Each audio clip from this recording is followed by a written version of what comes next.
Well, I've worked for a company for 15 years, True Quality Pharmacies, out of McKinney, Texas. And it's a really interesting story because we were leased inside the Walmart store here in Abilene, Texas. So when the store opened, it actually didn't belong to Walmart. It was a leased pharmacy. And then in about 1997-98, Walmart decided that they would take all the leased pharmacies back.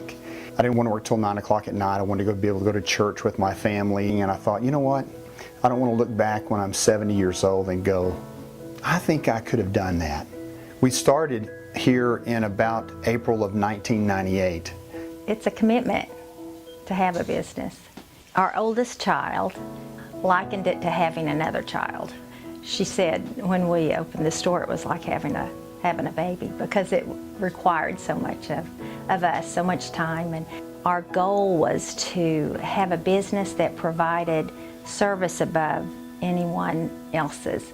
We've been doing immunizations in Abilene for 19 years. You know, take care of a lot of businesses, which has been really good for us. I knew when we opened the store I wanted to be a compounder because compounding is a niche that not a lot of people do. A lot of times drugs will be discontinued, and at that point people that have been on those for a long time can't get it. So what we'll do, we'll buy the pure product and we'll either make it into a liquid, into a capsule, into a topical cream. We used to supply Tansy the elephant's ibuprofen at the zoo. And we actually were written up in a little journal about it. We'd take the ibuprofen and put it into some oatmeal and mix some gelatin and put it in a Dixie cup. We've done things for the jaguar, for the bear, for the cobra. It's a very specialty part of the business, but it helps a lot of people. I mean, it helps a lot of people in a lot of conditions that they can't get any other way. I've got some of the greatest pharmacists there are working for me, and I've got a lot of really great pharmacy techs and people that have been here a long time.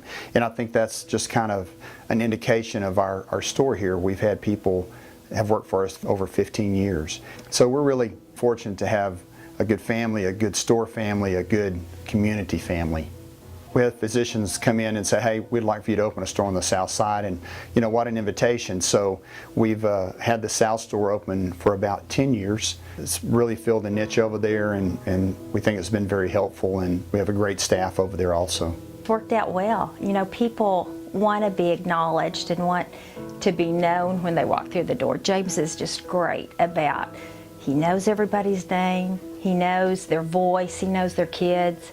He loves that part of pharmacy, and his decisions are based on what's good for the patient, not what's good for him. If you have lived in Abilene very long, you remember the Radford Hill Cinema, and that was their marquee sign.